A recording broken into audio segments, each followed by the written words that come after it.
the changing of your goals and keeping alignment is very important. Again, before you do any other investing, why don't you just get that upgrade from the start, is my point. Especially if your investing is not going to have you control more of an asset base than what that home would be, because then there's no major advantage to it. And with your decent level of savings in the shorter term, that loan interest should at least be manageable. Welcome to Perth Property Insider, where you will learn how to grow your wealth and improve your life using Perth property. Our show is brought to you by Investors Edge Real Estate, the highly rated and award-winning property management, sales and buyers agency servicing the whole of Perth.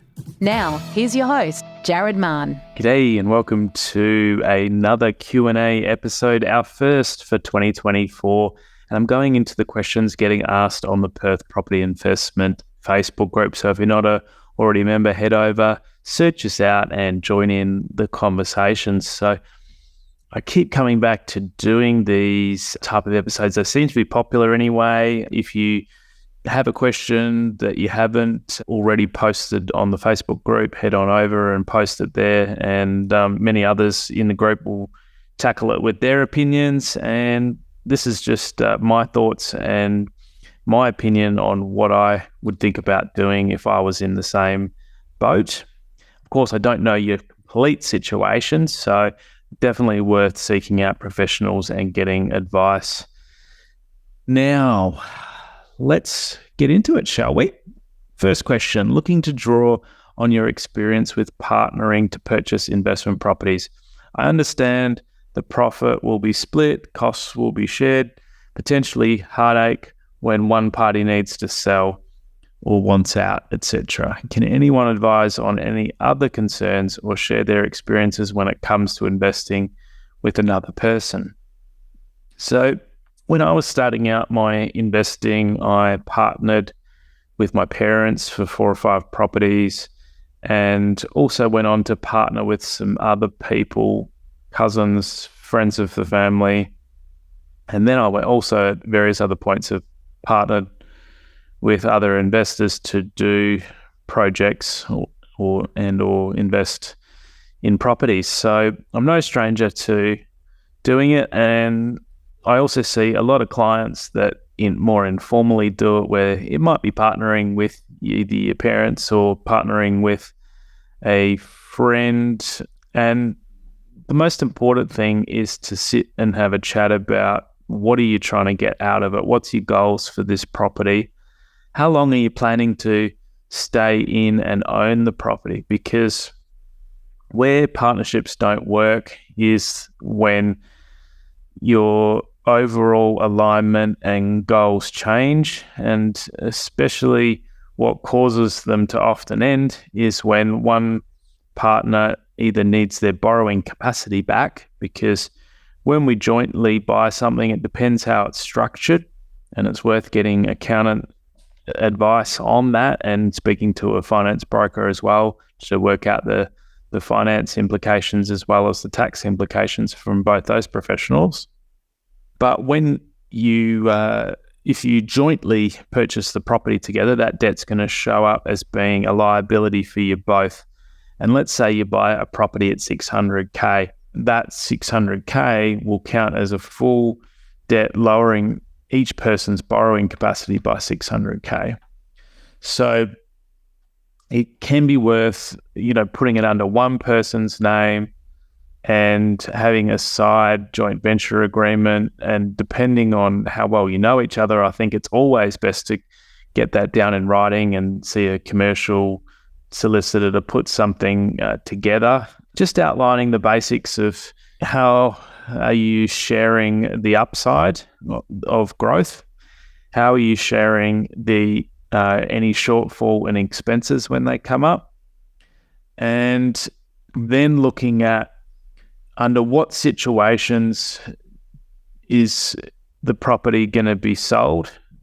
Does it require both of you to agree? Usually it's if one person agrees, then you're either left with the option of refinancing them out, and it's good to have an agreed upon method for doing that and how to come to an agreement on price. It might be getting a licensed valuer to value the property at market rate, market conditions, and you might then specify 3 appraisals or from local agents at market rate, potentially, or you might want to make it 4, so you each get 2 appraisals, and then you might take the average of all of these.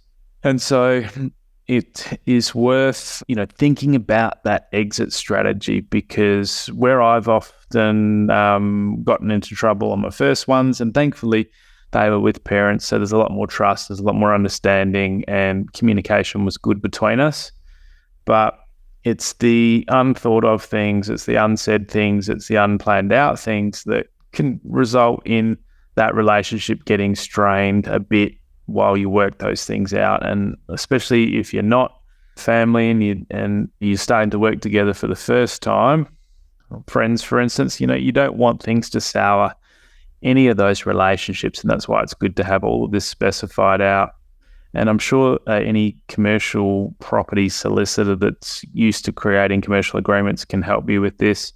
It might cost, $1,500, $2,000 for an agreement, but it's going to be the best money that you ever spend. It's like an insurance policy. If everything goes smoothly, you might not need need it there to enforce things. But if things don't go as planned, it's going to really be the Bible for everyone to fall back on and look at. So for me, the changing of your goals and keeping alignment is very important. Making sure that you can communicate really well with that person ongoingly is going to be really important. And then thinking about how this single purchase fits into your overall plan. Because if you wanted to then, go on and make other purchases, that borrowing capacity is going to affect it. If you want to go on and purchase your home or investment property, that could hold you back. And that's often the case of starting out investors or starting out home buyers. They partner with someone, it gets them to a certain point. It can be great for that. And they might not have enough money to go it alone. They're going to have to make way too many trade-offs to go it alone with the purchase price that they can get into. So rather than waiting and deferring and having the market increase another 10, 20% over the coming year, it may make sense if you're in that boat to partner with someone, get in now, use it as a stepping stone, but have those exit strategies planned out when and if one of your needs out. And then you can sell the property or refinance out, go your separate ways. I would just think about the overall larger plan to things with what you're going to want to do with your own investing and your own home, because the borrowing capacity is going to be affected and it will limit you having this joint property. So hopefully that helps and gives that person some food for thought. Next question. Hi, they're actually asking for mortgage brokers or experienced investors to give them some advice. So they've got a few investment properties and their principal place of residence. They're still wanting to buy that dream principal place of residence.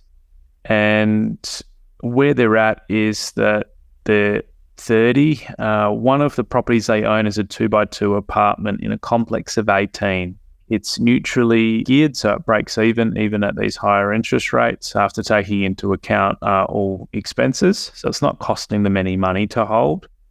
They're contemplating, I believe she's going to be going off of work, and they're contemplating, do they sell the property and pocket the 50 odd K that's in there, or do they wait 4 or 5 years holding it until they're going to qualify for borrowing again and then look at selling it when they are able to get back into the market with a better property and afford to borrow more? And so basically, do they keep it over that 4 or 5 years where they won't be able to do anything else?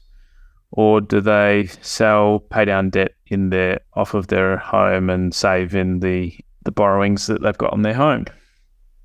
So I would suggest that even apartments, and it's going to vary, some areas might have more supply coming up than others, but I would suggest that even in the coming, 2-3 years, apartments are going to benefit, and our rising tide that we've got in Perth is going to raise all boats. So I would expect that that's going to be beyond the interest that you'll save on your loan. So I think overall net position, you'll probably do better keeping that investment with the apartment. But my caveat to that is that it's good to set your plan and know what and have an intention for that 4 to 5 years. But I would probably go about renewing your lease every 6 months, reviewing the market each time before you renew your lease. And if things are going to turn around and start to, head downwards, if you've got a really good advisors, this is something that I regularly do for people when we're looking after both their property management and we're, going to sell the property at some point for them. It's not a forever property. So you review that every 6 months. You make sure that there's no storms on the horizon. Why do I say 6 months? Because it is hard to see out 12 months. And if you renew the lease for 12 months, then you're locked into that period. It's harder to sell. We can't sell to home buyers. So I suggest 6 monthly. Most tenants are not going to have a problem with that. And you can still tell them that your intention is to hold the property longer term, but you just don't want to be locked into, in case the market changes drastically. And most tenants aren't even going to ask about it, and you don't need to give a reason. So that's what I'd be suggesting to do. Just don't blindly, hit the snooze button for 5 years and wake up and have had the property prices tanked and it's been a bad choice. I'd be a bit more selective, keep your options open and be flexible with when and if you got out of that one, and providing everything's heading the right direction, you go along for the ride. And when it's starting to turn, you get out. So hopefully that helps. Hi guys, looking at a 3x2 house and land package on 245 square metre block in Eglinton, Amberton Beach Estate. I qualify for the first home guarantee and grant. In terms of long-term growth, is this a good place to build a home? After 6 months, I need to stay in it. I'll be rent vesting. Thoughts? So if you're not sure where Eglinton, Amberton Beach is, it's far north coastal. It's a direct beachfront suburb, so it certainly has that going for it. The freeway has been extended recently, making this whole area of Eglinton, Alkimos, a lot more accessible. And it's getting a train station in there, which is also going to open up. So the shorter term prospects are looking very good because a lot of the land supply has been used and taken up. And I'm always more encouraged when you're directly beachfront, even if it is further away from Perth, because you're only going to have one beach and one coastline. And, in Perth, things radiate out from the coast as being the attraction point, with some radiation out from the CBD as well. So overall, you could do a lot worse if you were buying in one of the more inland estates. And it is nice and attractive to get you to your full first home guarantee and your full first home buyer's grant for building, but just make sure that the building periods, try to get some assurances. You don't want that blowing out and spoiling this whole plan. And look, longer term, it's really going to depend on how much land supply keeps coming on.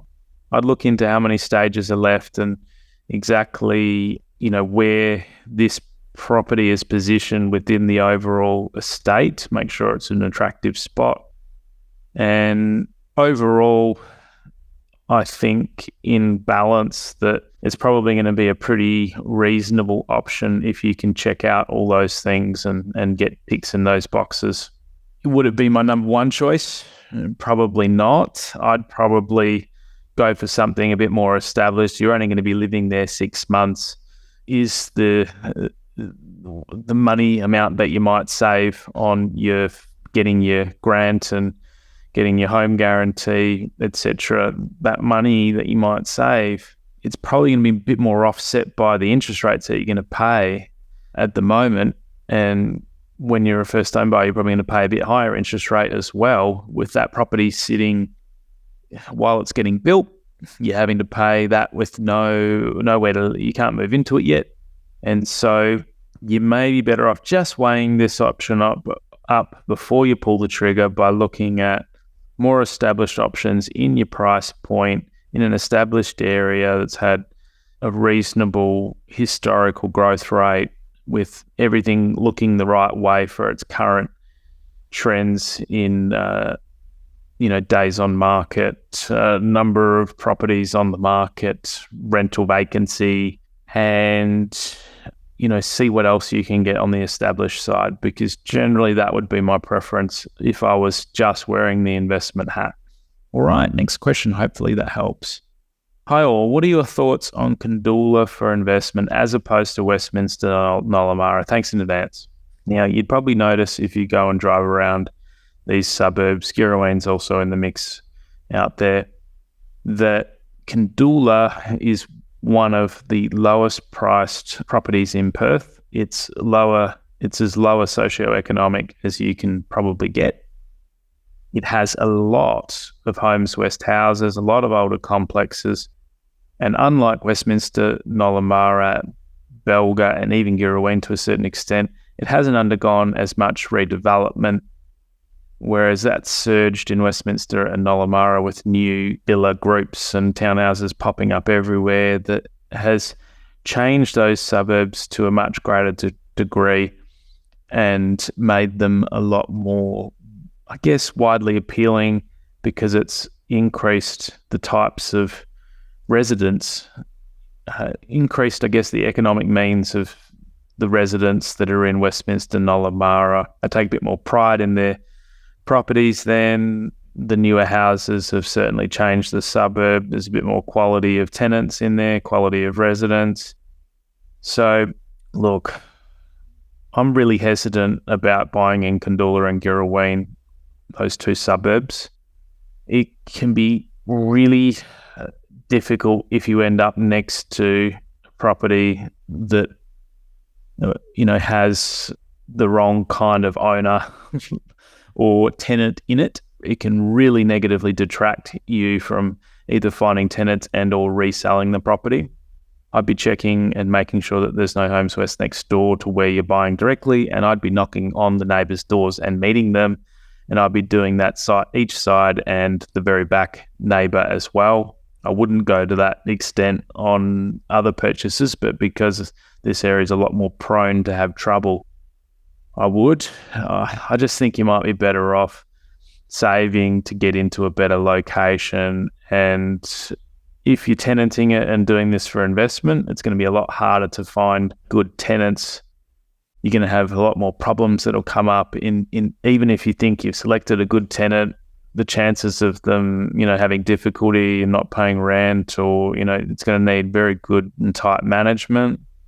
We only take on very select properties in there. I'm not sure if we've even currently got anything in Dola. I know we've got some properties in Girraween, but we manage a lot in Westminster, Nollamara and Belga to a lesser degree. So look, I just think there's better options and you're better off saving your money. And I'd be asking, what has led you to looking in there? So, most suburbs in Perth are going to do well in the short term. Dola hasn't probably performed very well over the longer term. I know it hasn't because it's not on my radar. And for all the reasons I previously mentioned, I think the risk of going in there versus the reward is tipped in favour of risk for me. And yes, you'll get a slightly better rental yield to compensate you for that. If your focus is rental yield, there's probably other better, safer ways to achieve that higher rental yield.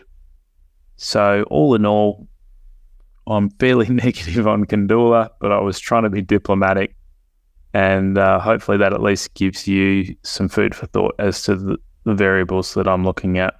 So next question, my first ever post for suggestions. I'm living in Perth and want to start property investment and my principal place of residence, but I don't even have a principal place of residence yet.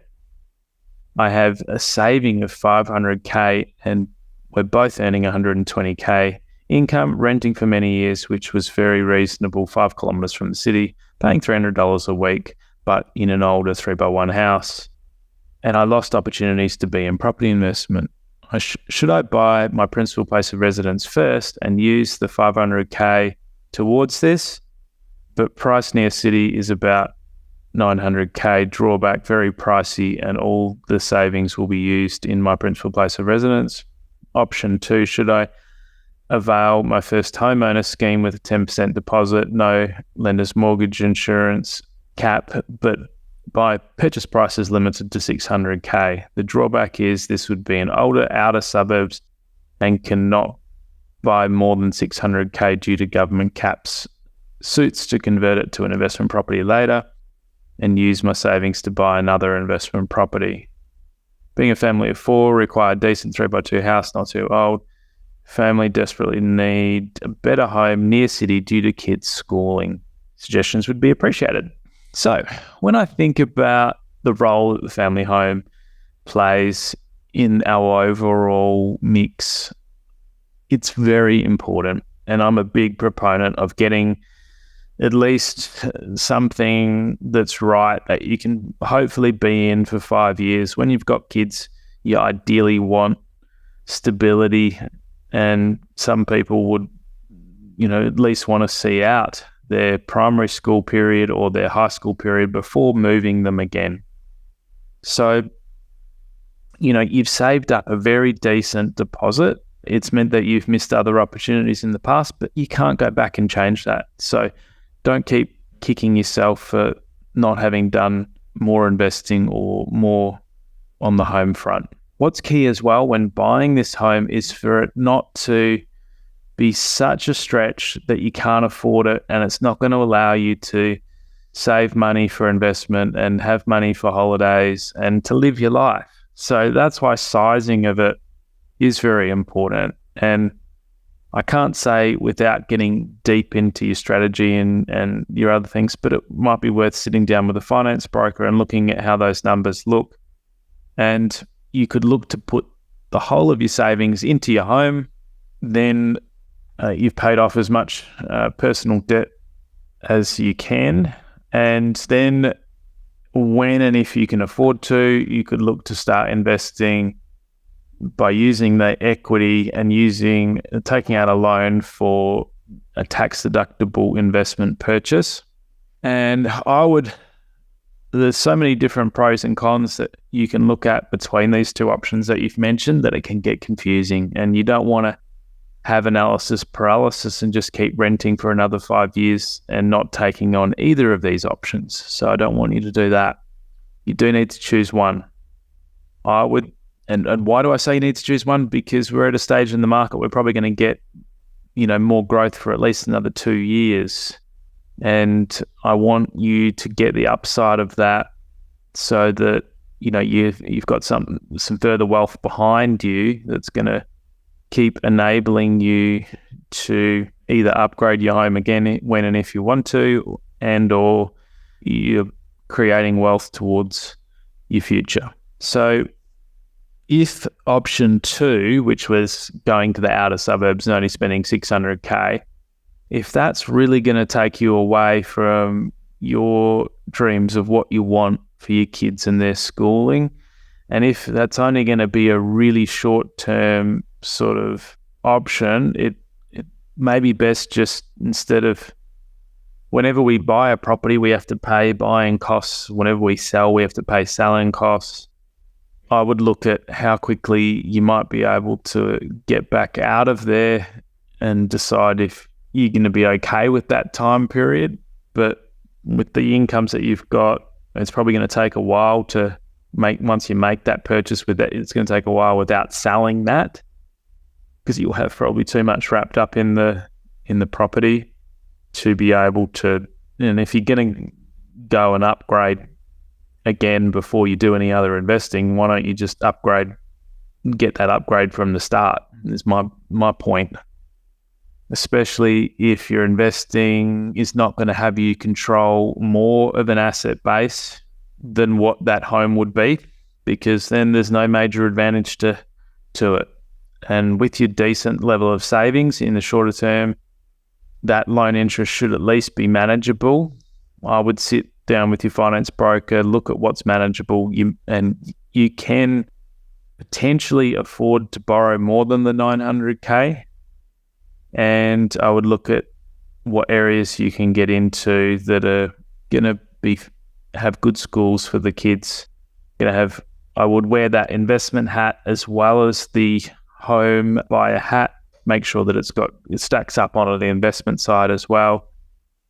And then get that key home sorted first. Don't overstretch so that you can't keep saving for investing and enjoy your life. That's how I would think about it. And above all else, work through these options. I think it's great that you're looking at doing something and get into the market so you can benefit over the next 1 to 2 years. Next question. Hello. Seeking your thoughts on purchasing a house and land package in Kingsford. Huge development underway in Bullsbrook. We usually lean towards developments in infill areas, but keen to hear other investors' thoughts on purchasing out this way. Thank you in advance. So I was very straight to the point when I posted my reply in the Facebook group that I think you could throw a dart at the Perth map and find a better location anywhere than here. And I don't mean to be insulting or with that comment.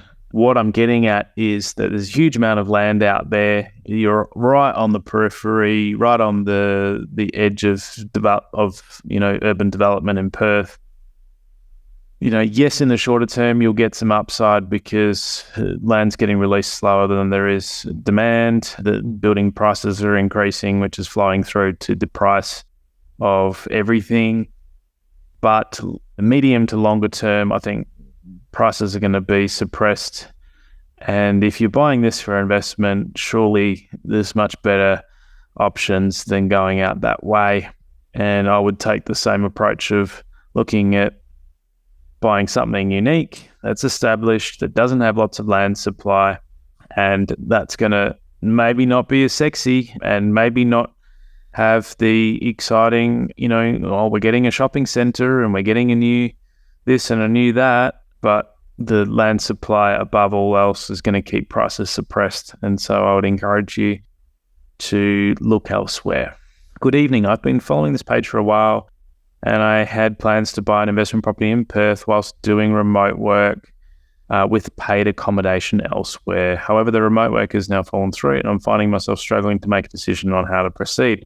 We're currently renting in Baldivis.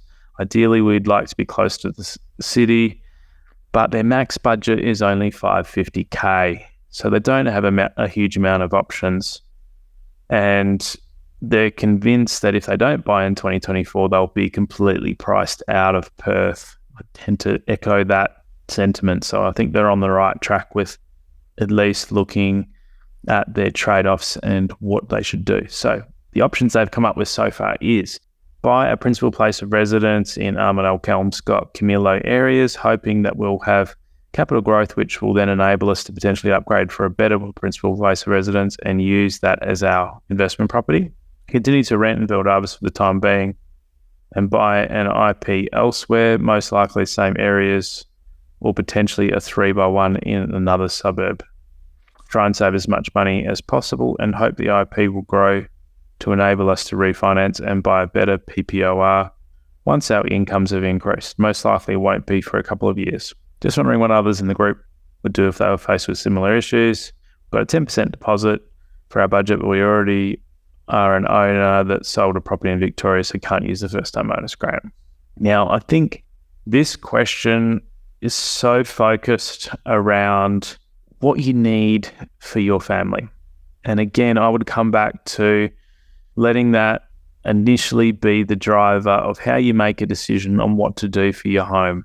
If you are set up in Baldivis and you've got kids in school, not sure on the situation on that front, and you're happy with all of that and you don't want to make a move into Armadale, Kelmscott, Camillo, which is likely to be a much rougher area with rougher schools, then that makes the decision easy for me. You continue to rent, you rent best, and you buy an investment property, and you don't have to go through all that effort of moving, and you use that as a stepping stone for later upgrading your home. Downsides, of course, is that you don't have the stability of your own home that you're living in, that you own. So you just, hopefully you've got a longer term lease and you can stay there with your current landlord and maybe check their intentions for the property and or ask for a longer term lease as another option, but at least check their intentions and see that they're planning to hold it for a number of years. So that stability is really going to come into the overall equation for you, I think. So I definitely take my hat off to you that you're prepared to do some of the harder yards. Everyone just wants to start at the top, start living in amazing areas, and I think it's great that you're willing to be realistic and get into the market, and I'm sure you'll be thankful that you did get into the market in some way. So definitely don't get lost in procrastination and try to take one of these options, because I think you'll benefit from it in 1 to 2 years' time. Hopefully that helps. Final question, have about 200K in equity in our current family home. Want to get an investment property now. What's the best strategy I should use in this situation? Where should I start? So this is the perfect sort of situation where you'd want to create a strategic portfolio plan. And that's a service that we provide for people. And why would you want one? And what are some of the things that we're going to look at? Well, we'd want to, you've just sort of provided info on what your equity is. You need to look at what your incomes are and then what your surplus is that you can afford each week and month towards investing and paying any shortfall, because you want to size that property purchase to be affordable with that cash flow in mind. And ideally, you want to, as an overarching principle, sort of buy the best quality of property that you can afford. And I'd also be thinking about not just the first step in front of you, but what is the larger picture of where you're trying to head to. Why are you doing this investment? So are you trying to get to a certain level of wealth by a certain age to give you a certain passive income? I would propose to you that you should think about that goal, and then you can actually work back and look at how does this property fit into providing that alongside your home and whatever the plans are for whatever stage in life that you're at. So you might be looking to upgrade your home as well. You might be looking to downsize your home at some point. That needs to be taken really into account, because you might need use of some of that equity that's in your home, and it'd be better to think about that before you go and spend it all on your investment property. Again, buying and selling costs are very costly, so you want to try to not trade properties where possible and hold them for the longer term so that that compounding can take effect. So I would suggest that you, whether or not it's us that you use to create a strategic portfolio plan, I'd suggest that you get one, go with someone that really knows Perth well. There is East Coast options, but they don't know our markets. They're going to steer you towards investing over there, and it depends what you feel comfortable with. If there's a lot more affordable options in Perth, our stage of the cycle is very good too. So I think at least your first property should be here, and we're happy to help. But if we're not the right fit, look for someone, get professional advice. Don't just take your advice from the Perth Property Investment Facebook group. It's a great starting point. It's great to get opinions, but I think it's going to be best getting into the ultra specifics of your situation and getting a professional to give you input. And our strategic plan can also lead through to us helping you with buyer's agency, or you can do the purchasing yourself. And then we've got our property management side to help with finding a quality tenant and having peace of mind so that you can keep focusing on your busy world. And then on the other side, we've got a completely holistic service. So we do have property sales as well. And just so you're clear and our listeners are clear, there's absolutely no conflict of interest between our buyer's agency and our property sales.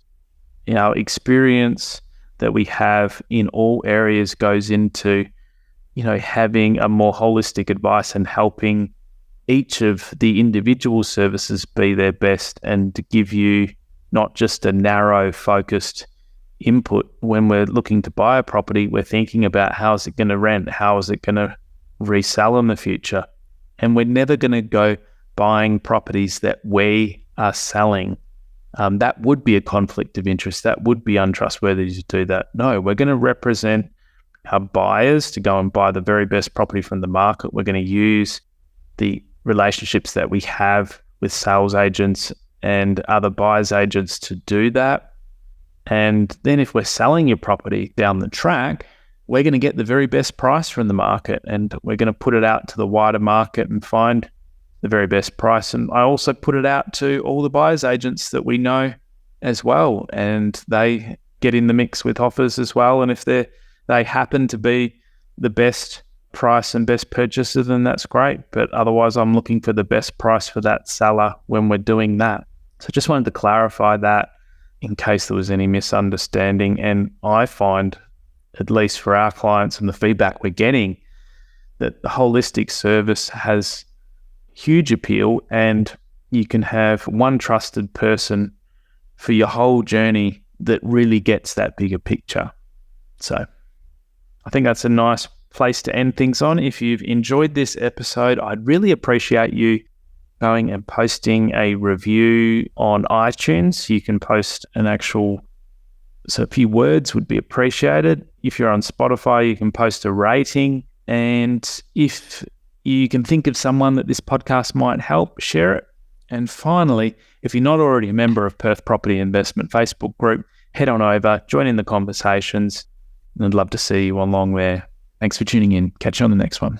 Just a reminder, the information discussed in this podcast is general in nature. As we don't know your specific situation, you should always seek professional advice before taking any action.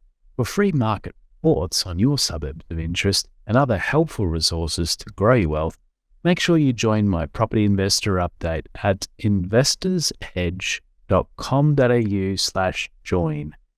And finally, make sure you're a member of our Perth Property Investment Facebook group to be part of the conversation with other like-minded investors, get help to your questions, and get a feel for what's going on out there in the market. I'll see you in the group.